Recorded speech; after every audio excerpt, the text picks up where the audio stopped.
What's up, ladies and gentlemen of YouTube? Sitting down with my breakfast and lunch shake here with you today. And I stood on the scale this morning, and I've been trying to avoid the scale for the past week. And I'm kind of glad that I did because I stood on it today. And I'm right back, right at the exact same spot I was last week, last Monday at 21 pounds. So that's officially my first plateau. I lost no weight over the past week. But I made some mistakes over the past week, and I want to talk about what those mistakes were. Number one, I was not as strict as I could have been or should have been during the entire week. During the weekday, I ended up having solid foods for breakfast. Most cases, it was salads. At a couple of places, it was frozen meals. Salads, not so bad, especially if you're counting every calorie. Frozen meals, much worse, even if you are counting every calorie, because of all the sodium and the preservatives and the other bullshit. And whereas you may still be building a calorie deficit and you may still be losing actual fat from your body, you will notice that the scale is not going to move very much, particularly because of the increased amount of sodium that you're getting into your diet. And that's something that I definitely messed up with. I definitely had more sodium than I should have in my diet, and something I'm going to have to pay for by carrying around some extra weight. Because if you don't know, sodium helps your body retain water, and most processed foods are very, very high in sodium, and they're not great for you. So that was mistake number one. Mistake number two was I maintained my diet. I maintained my caloric deficit, but not all of my meals or breakfast and lunches were coming from here. On Saturday morning, I had some regular food. On Sunday morning, I had some regular food and processed food for the most part.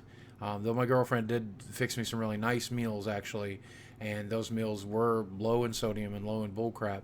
I also supplemented it with other meals as we were on the go before we went and watched Batman, for example, and so on. And I counted every single calorie, and I came in under my calorie deficit.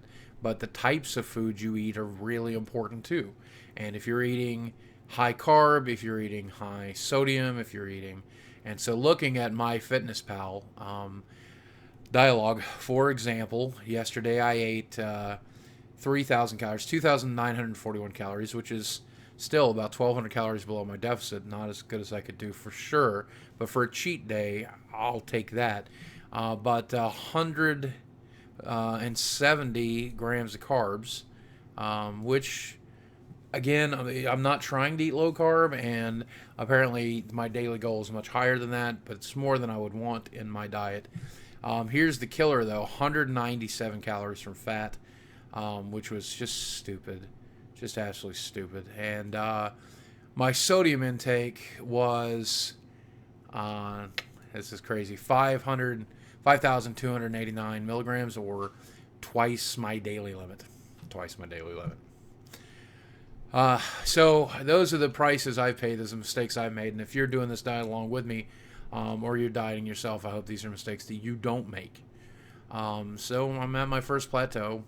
I knew that I might be, and now it's a matter of continuing to do this.